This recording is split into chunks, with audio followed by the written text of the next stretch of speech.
This is Chanda Smith-Baker, and I am so pleased to bring a conversation to you with Lutunji Abram. Lutunji and I go way, way back, and I tell you, I am so proud of this sister and what she is doing, the evolution that she has had in her life, and her becoming an entrepreneur, starting a business, and doing great things in our community. You're listening to Conversations with Chanda, a Minneapolis Foundation podcast that unpacks the community's grittiest, most vexing problems, hosted by Chanda Smith-Baker. Lutunji Abrams, welcome to Conversation with Chanda. Thank you. Thank you for having me. Of course, I was, really thinking about who can I highlight on this conversation that has been doing amazing work in community and that is doing surprising things, because I've known you for a long time. And now here you are with Lutunji's Palate. I am so pleased and proud of the evolution. And I just want to spend time talking about your journey and allowing the listeners to just hear how wonderful you are. Well, thank you so very much again, Chanda, for having me today. You said something. You said bakery. Wait, what? Chanda, true story. Now, you knew this part because of work that you had me working on at the community center. When I grow up, I plan to launch a teen parent charter school for both moms and dads. And Chanda, I went over to Calvary Baptist to meet with Pastor Jeff Cowmetal to talk about renting space to at least start the GED component for my teen parents ages, like 17 to 21, right? And Chanda, I brought a peach cobbler along. And we're in the meeting, and it's at the time, J.D. Edwards, she was the assistant pastor, and he had his assistant in there, and he stopped right in the middle of the meeting, Chanda, and he said, "Girl, you are going to sell this peach cobbler at our farmer's market this summer." And Chanda, I laughed. Right? I busted out laughing. And I shared, I said, I went to college and I got in a lot of debt to become a head of school somewhere. And I said, I don't think so. But fast forward, Chanda, 2 months later, I started selling the buttery and the vegan peach cobbler in the Whittier's Farmers Market. And Chanda, people were coming from the north, the south, the east, and the west. Every Saturday, I would sell out. I didn't understand and I didn't realize what was happening, but I had enough sense, Chanda, to not stop. I was confused. I was like, God, you promised me this charter school. Like, what are we doing? He was like, that's still going to happen, but this is where I have you right now. And I was just like, okay. So to this day, I'm just so grateful that I did not stop. That started summer 2018. And then before I know it, because you've always had an eye on me, by the end of 2018 and going right into January of 2019, North Market reaches out. And North Market gave me my very first chance in a grocery store, where I am still on the shelves at North Market, and that cobbler moves. And I'm just so very grateful. And with that, I quickly understood, okay, he said the school will come, but then there's that community side of Lutunji. So what we're doing, and it's drawing so many people, okay, this is a social enterprise. So we already have a great partnership with Step Up, with the kids. So I said, okay, there's my youth component. Then my young adults component, working with those young parents, that desire to work, right? And then I said, okay, the young men that, have been previously incarcerated, how do we turn this now into a workforce program? Right? I said, I'm willing to, take the risk, take on the headache. And here we are. We have this social enterprise machine. And as easy as I'm explaining it, it's really not that easy. We got a lot of day-to-day things that you have to deal with. But here we are, Chanda. May of last year, I was blessed with the opportunity to open Lutunji's Palate Bakery and Cafe. And so I said, well, it's over 200 apartments. So the front of house, let's try retail. Let's figure that out. And since then, we've added, besides the bakery, we have like the soups, the salads, and the sandwiches. But most important, while we're working together, we're life skilling, and we are partnering with community. Hennepin County has already had evening meetings, men healing meetings. We have completed our second children's cooking class, right? And then it is my hope this year to start those GED classes in the evening, Chanda. So there is a lot of fun things happening, very challenging things at the same time, but I'm optimistic that the vision and the plan is just going to continue to unfold and just provide opportunities for individuals and for families to be able to take care of their families, to come to work and feel that they're not being micromanaged, to feel that they have a voice, to feel, that their leadership skills are recognized, and not only recognized, but amplified. Man, if people could see my face, they could see like the pride just like coming off the screen. When I met you, we were young. And I want to talk about us being young, because you didn't start out as an entrepreneur. We were young, and I was a very young parent. Now, I was blessed with the opportunity to have very supportive parents, but when I made that decision, then they made sure that I would become a mother. And so that alone, you can imagine all of what came with that. I was like, well, I will graduate from high school on time. I will work. I won't depend on any systems. And that journey alone, starting out so early, especially in the workforce, you saw so much that would encourage you to want to start your very own business. You saw and you experienced different things. When we look at it now, like DEI work was not important back then. That diversity, the equity and inclusion, we knew that it existed, but it was not important back then. And back when we were younger, even though, like I said, I gave birth to a child at a very young age, we were very blessed because we really had a supportive community that not only wanted, but that made sure that we would succeed. Our life skills, right? Life skill, and like what they have now, you heard me talk about the Step Up program. Well, back when we were younger, it was WIA. But what I did not understand and what it was the Workforce Investment Act. So it was teaching us social skills and, independence, right? And so all of those things, just coupled with my life experiences, has really helped develop the woman who I am today. And I want to talk about how you went from selling at the farmer's market that the pastor recommended to getting a brick and mortar shop. Was it just that you were just selling out? And then I know you're over in St. Paul at Justin's restaurant. Yes. But talk to me. So it went from the farmer's market, then it expanded into restaurants. Well, from the farmer's market, first lick was the grocery store, then restaurants. Okay. North Market was literally that was my first, what? It was through you guys, that's where the encouragement came, where quickly, I had to go out and learn. So UPC codes, I partnered with the University of Minnesota. Then I had my food scientist because you had a deer, set everything up. I had to have the barcode.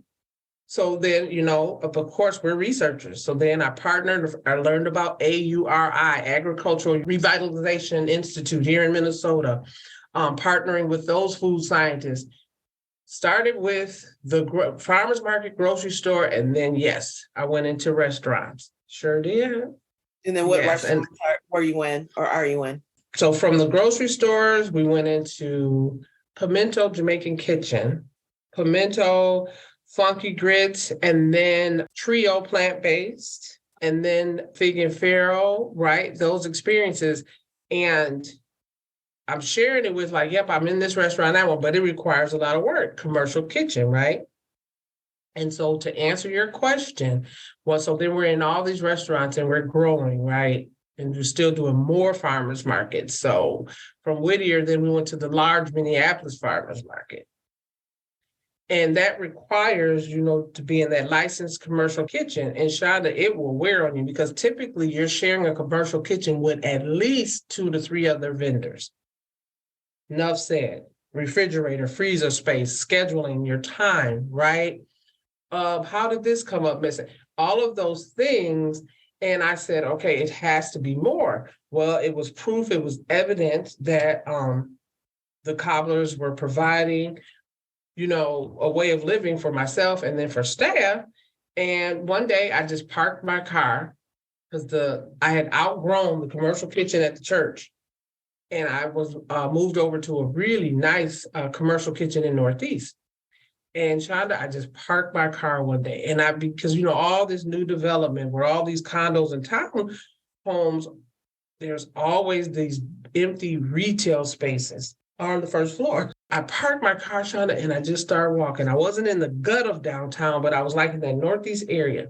And I just called a phone number that was on one of the windows, and it was Tim Bloom. And he answered on the second ring. I said, I'm Lutunji, with Lutunji's Palate. And I see this retail space, and I'd like to, I would like to talk more about it because I'm really interested in opening my own bakery. And he said, can I call you back? And I said, yes. So he took my number. And Chanda, he called back that same day, and I began to share. And I didn't use the word social enterprise, but I told him, I said, we're more than a gourmet, dessert company.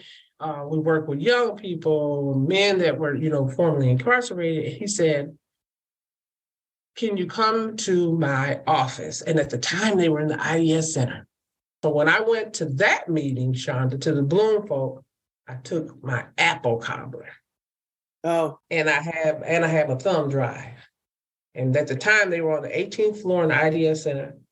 And they put that thumb drive in, and I gave my PowerPoint presentation. Because you got to always have it ready. So it still had the portion with the teen parent. You show the mom hold the baby, all of this, right? About at the end of the day, it's empowerment. And their mind, you could tell. They didn't expect it. I think they expected me to just come in and continue to give my spiel. But I gave a PowerPoint presentation. Before you know it, Chanda, he said, I understand. Now, the space he was talking about, it was very large. And he was not telling a story because literally the build out just started like November. And he said, it's going to be a while on that space. He said, but that's a lot of square footage. He said, but for what you're talking about, he said, I have a perfect location that I would really like to, show you if you have time. Can you meet us there? And we get over, and he was like, I said, well, first off, where is it at? He said, Elliott Park, South Minneapolis. I said, I could do South Minneapolis, of course. And so it was 1400 Park Avenue South. And at the time, Chanda, it was just dirt and the frame. He had showed me a couple of properties, but he said, I'm telling you, he said, this is going to be over 200 apartments. He said, look at the opportunity, all the different buildings surrounding, employment opportunities. So then I said, okay, we always want a challenge that's bigger than us. Some folk were, how? What do you mean? You mean when? Not how am I going to get in there, but when. And so communities start reaching out to different connections. On that peach cobbler journey, you meet so many people that believe in your product and believe in you. And so I got with a small group of people that put together a crowdfund to get the seed money going. And Chanda, once that got started, who I had leading on, one of the leaders on that was Natalie Johnson-Lee. She was in on it, her and Shantara Hardy. Yeah. Started meeting with different folks, met with the Minneapolis Found. I just started meeting with everybody. That's where Luke came in, Luke Weisberg, right? Because the Downtown Council, all of these folks, Chanda, and they were like, okay, you could do this. And before you know it, Chanda, I just was like, it had to be because it's happening, right? It has to be because it's happening. I love that line. Okay. Oh my goodness, Chanda. And it was just so fascinating, the whole process. And it was very challenging as well. And so then again, that community that surrounds you, you know Brian, you know Jim Fortis and those guys. And Brian, we've been working together since the Capitol days. And so it's just very interesting that the only three people that I stay that are still so close to my heart when we started at the Capitol were in on having a hand in helping, because I was helping myself secure this. Meredith Beeson, Brian, and Shantera. We were the three. Like when you saw them, you saw me at the Capitol, because I had to have that little support system. Here we are. And like I told you, it's an interesting journey. And so especially opening a bakery, this is month 7. And the winter time, think about the winter time and like what that brings. And so more caterings are happening, but the foot traffic is steadily building.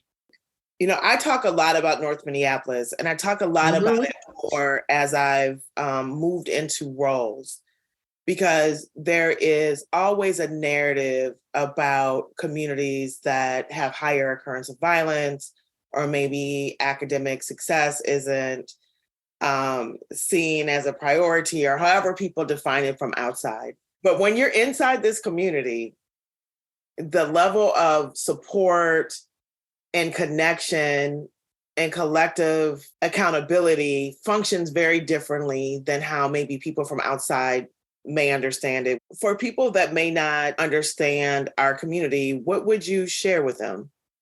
From folk on the outside looking within our community, we really do have a strong sense of it takes a village.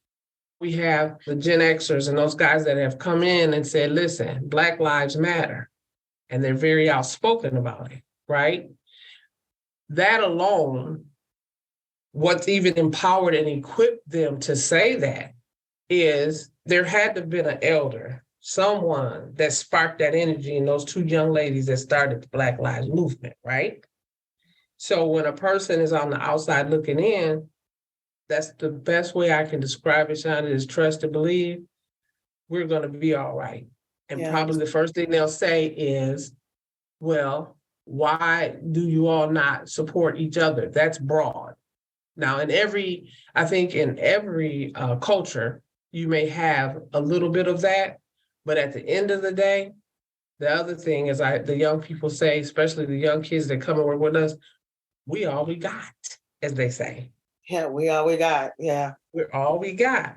And so that's the one thing that I would like to reiterate to a group of people on the outside looking in, because at the end of the day, Chanda, ideally and truthfully, you understand and know most cultures on the outside looking on the inside say, wow, I wonder, do they really understand and know how powerful they are as a people? I hear that. And what I'm hearing is that, we continue to build and learn from each other, right? We build from the generation before. So right in the middle of this, when we were talking about your degrees, I forgot that I've heard you on an album or 2. Yes. The sister with the uppercut flout. Okay. All right. I forgot about this. I'm like, wait a minute. So talk to me about that episode of your life. Yeah, absolutely. And see, I just, we will be on this all day. Right? I'm just because when you say talk to you about that, again, community, growing up, wrapped around community, they're helping identify gifts. I will never forget Spike Moss, and that's when Flight Time was still here in Minnesota. Shoot, Spike Moss, they got wind of my gift. He personally was like, y'all, we got to figure out how to help her. She's helping herself, pretty much. I'm paraphrasing. But again, community, my gift was there, and I've always been very creative, right? Just very creative. And, writing, everybody has to find an outlet. I share my story. I was a young mom, a whole lot going on. That's a lot of emotional, a whole lot. And I'll never forget, I had a couple of great teachers at North High School. They were like, I want you to write about your feelings. Don't talk about them, but write. Literally write a letter to yourself. And so, being creative, all of a sudden, I'm writing to myself and then they would rhyme. And I was like, oh, okay. Okay. You know, and I loved Maya Angelou and Nikki Giovanni and all those guys. And so at North High School, growing up with Billy and those guys and Billy and all them, they were always rapping and stuff. And I was like, you know what? I think I got a little something. I think I got something too. And they would invite me to what we would call, the kids call them today, ciphers. And before I knew it, Chanda, I was like, yep, I really got this. So Aaron would just be over in the little corner while his mom was just rapping. Again, I was a young mom. I went to Willard. So of course, Aaron went to Willard. And he had a laminated book. First grade that the kids, you know how picture stories, that's how they got in your business back in the day. And so it was picture stories. And one of the pages, it says, he showed a picture with me and a mic. He said, sometimes my mom raps all day till the sun goes down. I love it. And I still have, that's right in my bedroom. And it was laminated at Willard Elementary School. And it opened, again, community, it opened tons of doors. Of course, I was, there's this argument that first I was supposedly the first female that they played on Camel J, but then I heard I was the second female that they played on Camel J. Yeah. Anyway, listen, when Camel J was in the projects, and then Q-Bear, I couldn't tour or go anywhere without him. But right away, Chanda, I mean, folk in other states picked up on my gifts. So Q-Bear was driving me, and at the time, my sister-in-law, Christy, driving me down to Chicago to participate in the Chicago AMs. And then Q-Bear was taking me because we were going to sign a record deal with Death Row Records. I thought there was a whole gap in that. Again, Q-Bear put me in the car when Spike made the mention to drive me out the flight time. I got to the door and was like, I'm so scared. True story. Ask Q-Bear, he will tell you. I was like, take me home. I'm so nervous. He was like, are you serious? It's like, I'm serious. But I could go on and on. But again, community. But through those guys, you know, Ray Seville and those guys, I opened for Tupac Shakur, the Goody Mob, community connections. I love all the names. And this happens in every community across the nation. It's sort of there's like this hidden economy. There's like hidden community. There's like a hidden infrastructure, right? That exists that I just love so much. I love so much about the story and community that allows for us to evolve. Like who we are now was not who we were yesterday. That's and this thing of, you know, you saying like, you know, like you have to want it. And when you want it, the universe, right, whatever your belief system will show up for you if you allow it to ask the right questions. If you don't lean upon, I guess, your own understanding, right? If you allow for other people to lean in with their expertise and to feed into your dreams and possibilities, you can just go much further. These names, I mean, it just brings so much love, you know, just hearing all the names and the connections and the belief, right? That we see kids every day in our neighborhood that we believe in people. And there are possibilities around us every day to nurture dreams, to feed into the possibility and the potential of people. And that's why I love this work so much. That's why I love this community so much. And that's why we both still live in our community. You know, I recently had a conversation about Cookie Cart and different entrepreneurship programs that are happening across our city. And oftentimes people will say, well, what happens to the kids after? Like after they get this training, what happens? And I just said that this week to someone. I said, you know, when I think about some of the executive training programs that I've been through, I'll go through a 9-month program and then I get done. I may not think about it. You know, I'll think about it immediately following and then I won't think about it. And then I'll encounter something. And then I will completely depend on some of the lessons. They will reappear and it will be clear to me why I went through that training. Right? I'll pull upon those lessons, that it's not a linear ride. Once you input those learnings, that these are things that people can draw on for a lifetime. So when you were talking earlier about, you know, how you had gone through those trainings, and then when you became fully into your entrepreneurship part of yourself, you were able to pull on those trainings that you had did many years before. you were able to remember those lessons and use them. I think it's just important for us to remember that some of those investments may not pay dividends within the 6 months or the 1 year following the completion. But here you are saying that you took classes that are paying dividends now in your life. And how many years before did you take those courses? Ooh, Chanda, those wow, those were like they started out, Chanda, literally like early 90s. Because I was working at Children's Hospital. And so those classes were early 90s, right on Plymouth, across from the old North Gate. Yeah, I remember taking some too. Yes, and I mean, and they were powerful classes too, Chanda. Powerful. And then they would link those classes between the Minneapolis Urban League, which was right up the street. That wisdom and knowledge, it's stuck. It encouraged me to, I don't know, just to continue to press on. And then I started incorporating that, of course, when then I moved on and later pursued, of course, my bachelor's. I mean, my undergrad, I designed that degree, part because of the community that, helped my parents raise me. My undergrad degree is majors in community development with a minor in performing arts. All of me, Chanda. Remember the rapping days? Wait a minute. I forgot about this. I forgot about this performance side of you. Yes. And so, it's just, and again, all of this, Chanda, and I'm a young mom. And then you went and got your master's, right? Yes. My master's is in organizational leadership with emphasis on education. Literally, my thesis that I had to write is all about that teen parent charter school.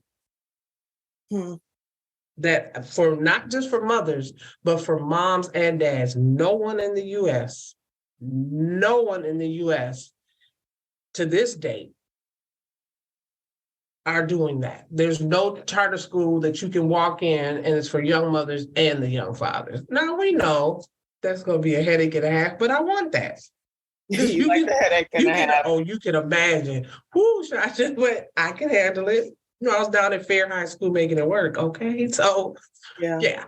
What does it feel like to be a business owner? What does it feel like to be a business owner? You know what? It's like a love-hate relationship. And I use that word hate. And I'm going to say the love part is just being empowered to, you get up, you're making your own decisions, and you're walking into your very own establishment. And all of those things are great, but then there's all the behind the scene thing that you have to make sure you're crossing T's and dotting I's. And so it is lovely, at the same time challenging, but as I shared just before we logged on, I wouldn't change any of it for nothing in the world. It is stretching me daily and just building my strength and my faith daily, just taking it to higher heights that I didn't even realize existed. And you were building a business. This has grown through a pandemic. It has grown through unrest. It has gone through uncertainty. It is sort of the opposite of what we think is happening in community. How do you explain that? I explained it by saying that it's bigger than me, that will be here for years to come, providing people with opportunities to take care of themselves and their families, and at the same time, enjoy the work that they're doing, and then identifying their passions. If it's outside of the bakery, we are working to figure out how to help each other get to whatever that destiny that we've been called to. This is why it's bigger than me. That's why it draws attention. If you come to Lutunji's Palate and you're working at Lutunji's Palate, but you're working because you simply need a job, but you have other passions, we're going to figure out how to identify those passions. During a pandemic, to grow a business, you're growing a business during the pandemic. And not only is it the pandemic, but then there's the political attacks as well. And I'm still standing. Lutunji, we have a lot of people in community that have an idea or an inkling, a talent that they could potentially turn into a business. And in philanthropy, we often get calls from people that are interested in trying to figure out how to turn that idea into the business, right? How do we take the idea and then help folks sort of roadmap forward? So you're in the church, you end up in the farmer's market, but there's a lot of technical skill. Besides the grit, there is business acumen that is required that you're alluding to. And we all know that is required. But for those that are supporting the new entrepreneur that are in community, right? Because there were a lot of people that nurtured that idea, actually seeded the idea, Yes. nurtured, supported, and grew with you. You know, Yes. what advice would you have for those that are confronting folks that are saying, look, I need help. I have an idea. That's a great question, Chanda. Chanda, I will never forget this. And I don't know, I mean, because you just really, really have been a blessing in community. But I will never, ever forget when there was a specific assignment that you had given me, and I was working at the community center right up the hill from my house. And you said, well, you saw it. You said, well, if you don't take a chance now, when will you? With, getting the Voices of Effective Change, which is the parent company of Lutunji's Palate. But you were like, either you're going to do it or you're not. And I went, wow. That meant getting out there, doing the research, doing the work. I take all of those things, like you have the Chandas. If you don't do it now, then when will you? And then, years up on Plymouth, Beatrice and Associates, we had all of these certification courses when we were younger. And I was thinking in my mind, you're taking these certification courses to add to the resume. But those courses were preparing me for the entrepreneurial journey. Seasons are real. A lot of times when we think we're ready, we're not. But every experience that I have had, I needed those experiences because my highest power knew that today would come. So when I have different entrepreneurs or people that are interested in pursuing, entrepreneurship, whatever that question is they pose, I'm working with them to try to help to figure out how to get started. Whatever their question is, let's get some answers. Being blessed with the opportunity to work at the state capitol, I learned so much. And I shared all of that wisdom and knowledge with persons when they're like, okay, well, how do we go to the Secretary of State? What do you mean? What do you mean I need to register my business? Oh, what do you mean I need to set up a tax ID number? Oh, what do you mean? I mean, all of that information is so important because a lot of times we think we can just jump out there and start a business. And I do remember that moment now that you said it. I remember saying, like, if not now, when? Often I'm in conversations with folks that work in community, that understand, meaning work in community that I have challenges and see the kids as needing or people there from a deficit lens, right? And then there are people that do not, right? And so when you don't, you're like, you're capable, just go do it. Just go do it, right? Because I know that you had what was in you to achieve it. And I think that there's a way that we work in community that help people rise to the expectations they have for themselves. Yes. And I think there's a way that you can come in and try to get people to rise to the expectations that you have for them that aren't in their own dreams. So let's talk about this little baby that you had. Aaron. Can you believe he's 36 years old, Chanda? 36 years old. I'm very proud of him. Of course, when he graduated high school, he went down to Morehouse in his undergrad degrees in political science. And then he went on to Claude W. Pettit Law School on the campus of Ohio Northern in Ada, Ohio. And we have another community baby that was birthed. Aaron is a family and a criminal law attorney today.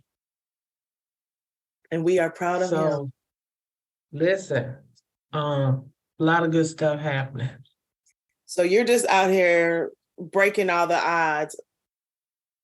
There's a lot of us that have broken lots of odds. That's it. A lot of us that have broken odds. And no matter, it's funny that you're saying that, Chanda, how yes, we were determined, we're focused, fighting through all of the negativity, the different things, the stereotypes, because, if you Google it, I mean, a young mother from an urban community, 9 times out of 10, the son is supposed to be where? Dead or in I was jail. never burdened with that. Yeah, that's a public narrative. That's not always. Yeah. Yeah. It's a public, like you said, it is, but I'm just, I was just saying, but we beat those odds right in North Minneapolis. Right, I mean, where he was raised, right on the north side. So just so much. I said, how dare me to be so blessed and to let this generation now to just bypass them and not be able to pour in or to share that with them, share that love with them that we received. It's very different today. Would you agree, Chanda? I mean, it's very different. Yeah, I do think that it's different, and it feels a bit more disconnected in some ways. We all went basically to the same schools, right? Yes, we did. And, as the school choices opened up, it was a bit different. I went to basically the same schools as my mother. I went to K-12 with most of my friends. Like, even if I wasn't friends, I knew you from the time I was 5 until I graduated. You went to 1 or 2 other high schools. You either went to North, Henry, or Edison for the most part. And we all sort of lived in the same neighborhood. Our families went to the same churches. Our grandmas knew each other. Our parents knew each other. Our parents graduated with each other. I mean, there was just a lot of connection, and the diversity here of folks moving in and from different places, I think it's changed that dynamic to some degree, but a lot of that still exists in pockets, I would say. Would you? I agree. Tell us what you have to offer there at the bakery. Yes, so at Lutunji's Palate Bakery Cafe, I'm also a coffee shop. So we have anything from drip coffee to ice blended drinks, and Peace Coffee is our partner. So we serve Peace Coffee, soups, salads, sandwiches, breakfast sandwiches, omelets, waffles, you have it. And again, we have monthly community brunches. As a matter of fact, this Saturday, there'll be a Caribbean brunch. Oh, nice. But tell me about these. So I got a sweet tooth. So you got peach cobbler. Yes, peach cobbler, pecan cobbler. And I serve peach cobbler with butter. And I serve a peach cobbler with a soy-free vegan butter, right?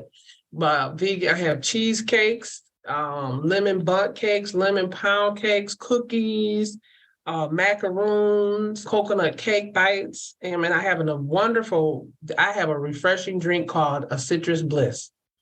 And it's a blue pea powder, and people come from all over for this drink. I put rosemary in there. It's a blue pea powder, hibiscus and pineapple, and just a pop of agave. It's very refreshing. The drink is blue, but it turns purple once you add the organic lemons and limes and oranges.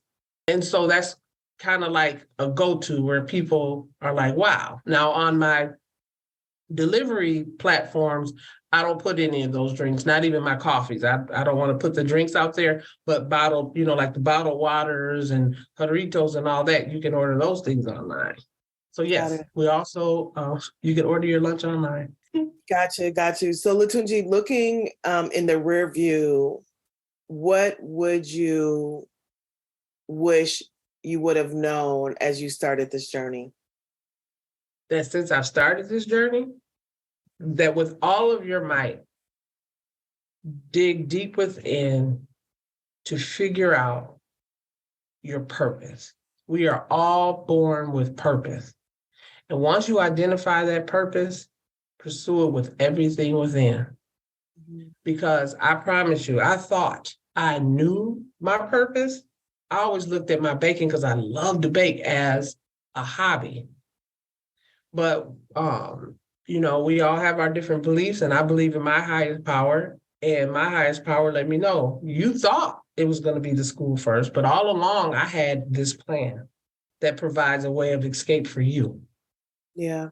The other thing that I really appreciate about what you shared with us is the number of people that you called upon in organizations to support you. Mhm.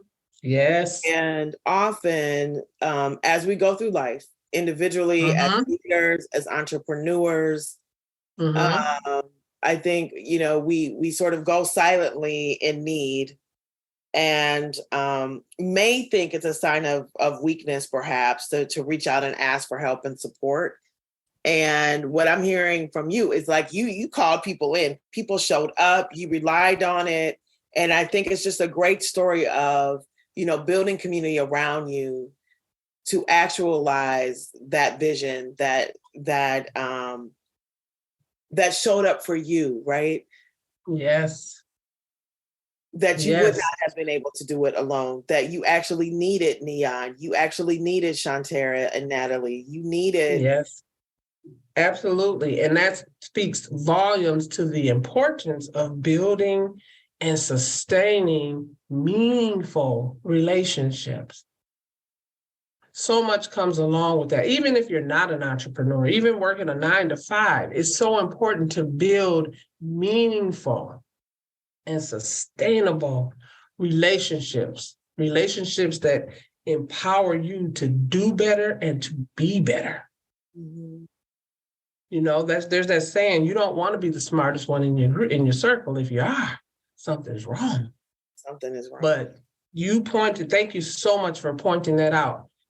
Village, it went back to what I mentioned early on. Village, what is your brand? Who are you? Who are you surrounding yourself with, where they know your gifts are really there and they will go to bat and fight for you? So many people were like, wow, wow, your support system. And I will say to you, that is one thing that NDC did say, that they were like, wow, your support system is amazing. They said that, Mm-hmm.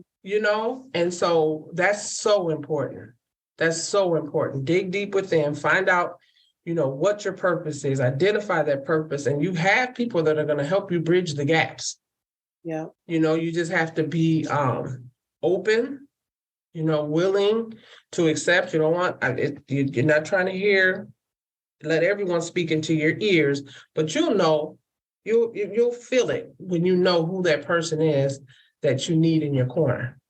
That's right. So that you can build, and then you can be in the corner for others. And that's why I feel so compelled to be of service to people, Chanda, no matter what, and I mean, when you're open book and your heart is right, attacks come. So that's where I'm at right now, in a spirit of transparency, is, building that tough skin, because, Chanda, we're only going up from here. And the higher up, we both know. And I refuse to stop, because we win. I refuse to stop. Yeah. I typically will ask people about what the best leadership advice they've received. Wow, the best leadership advice I've received is to be your authentic self. And one thing I think about me, Chanda, I don't care. You can put me in a room with 70,000 billionaires. Lutunji is going to be Lutunji Abram. What you see is what you get, period. Be yourself. Be your true, authentic self. With your role, and now that your role has increased with the new additional duties, it's like it makes it even better for community. And I think you said earlier, like, everybody's always coming up to you, oh, Chanda, can you help my kid with this? Or what can I do with this? Or what can I do with that? But I think a lot of that, it gives credit to like who you are, the community that built you. And so with what's happening right now with you down at the Minneapolis Foundation, do you foresee, or have you guys ever even discussed like a satellite office within community? Because Minneapolis Foundation is so much bigger than what most people understand and know about the Minneapolis Foundation. Mm-hmm. We have discussed it, and you may know that the Phillips Family Foundation is part of us. We manage that foundation. It's under our umbrella. And so recently we opened the 927 building on West Broadway, 927 West Broadway. So they have an office there. And so we will be there in that office. We have staff there, Joe Lucky, Maya. So they are there, and we will have time there. Other staff at the Minneapolis Foundation, I'm sure, will hotel there. And, part of our vision and part of our strategic plan is to become more and more proximate to community, be more and more in relationship. And I hope that community can see that evolution. I hope they can feel it. I hope they see our presence, and I hope they can see the difference in how we are showing up. That's absolutely amazing. And I'm glad I posed that question. So then you guys are going to start like kind of marketing or advertising that, putting that out there more in the community that like, Minneapolis Foundation is within community. I believe we will. I think that there's a lot of opportunity for us to think alongside community how we do this thing called philanthropy. Right? There's what we dream up in the towers called the IDS. And then there's what we co-create with community that we are here to work with. Right? And that as we move forward, there'll be more opportunities for us to co-create with community, how we work in, with, and for community. And you will see more of that coming forward. That it would be easy, but it would be incomplete for me to share what I'm thinking, because if it doesn't include other voices, it's just me thinking, right? But when you bring other people in, now we're creating, now we're formulating. You mentioned North Market, and my role in that. And I share this story all the time because as a resident, as a generational resident of North Minneapolis, it would have been easy for me to say, let's open up this grocery store, and here's what I think this community needs. I know it, I'm from here. But that's not what we did. We spent a significant amount of time listening in community. And as a result of it, it was a much better place. There are ideas in there that I would have never thought of. There were things where I'm like, oh my God, I've lived here my entire life. I would have never anticipated someone saying that that's what they wanted. And I think that is the beauty of being in relationship with people, right? That is the beauty of asking good questions. Right. I mean, I think even along your journey, when you ask questions and you're like, man, even for your own business, I'm sure you ask someone a question, you're like, dang, I didn't even think of that. Like that's going to make my business better, just because I was open to hearing, I was open to asking. And we're trying to do that with philanthropy. We're open to hearing and listening and learning. And I think that goes a long way in terms of how we do our work. Wonderful. You've answered my questions. I appreciate you. I just think it's important to tell the stories because representation matters. You were a mom, you had to finish high school. You have an amazing son who you raised as you were still growing into adulthood. You've gone on to get advanced degrees. Your son has gone on to get advanced degrees. He's now a lawyer. Right. You've gone from working in the social sector to being an artist. Well, you're still an artist, a creative, to an entrepreneur, to owning the storefront. It is an incredible evolution that happens in every neighborhood across the country with the proper investments, the right energy, and the drive. When it all comes together, it is a sweet treat. So I appreciate you, Lutunji. A sweet treat.